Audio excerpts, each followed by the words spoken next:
ایک شخص نے اپنی بیوی کی طلاق کو کسی چیز پر معلق کر دیا۔ مثال کے طور پر اس نے یہ کہہ دیا کہ اگر تو نے گھر سے باہر قدم رکھا تو تجھے طلاق ہے، یا اس نے یہ کہہ دیا اگر تو نے فلاں کے ساتھ ملاقات کی تو تجھے طلاق ہے، یا اس نے یہ کہہ دیا اگر فلاں شخص تیرے گھر میں آیا تو تجھے طلاق ہے۔ اس کو معلق طلاق کہتے ہیں۔ تو جس چیز پر اس نے طلاق کو لٹکایا ہے، معلق کیا ہے، جب وہ چیز آ جائے گی، یہ گھر سے باہر قدم رکھ لے گی، یا یہ اس سے ملاقات کر لے گی، یا اس کو گھر میں آنے کی اجازت دے دے گی، جس کے آنے پر طلاق کو معلق کیا ہوا ہے تو اسی وقت اس کو طلاق واقع ہو جائے گی۔ اور اگر یہ شخص جس نے طلاق کو معلق کیا ہے یہ اس تعلیق کو ختم کرنا چاہتا ہے، تو جیسے اس کو تعلیق کرنے کا حق حاصل ہے، اسلام نے اس کو تعلیق کے ختم کرنے کا بھی اسی طرح حق دیا ہوا ہے۔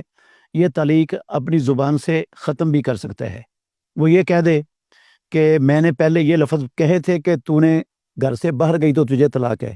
یا تو نے فلاں سے بات چیت کی تو تجھے طلاق ہے، یا فلاں شخص ہمارے گھر میں آیا تو تجھے طلاق ہے۔ اب میں یہ اپنے لفظ واپس لیتا ہوں،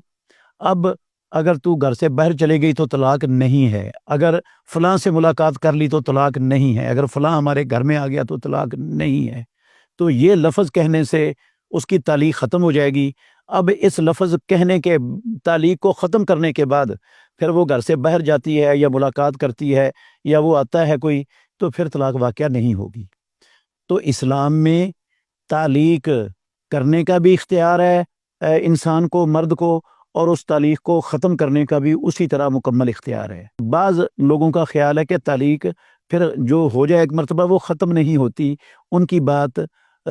بلا دلیل ہے اور بغیر کسی بنیاد کے ہے، اس لیے وہ بات درست نہیں ہے، اس کا کوئی اعتبار اور حیثیت نہیں ہے اسلام میں۔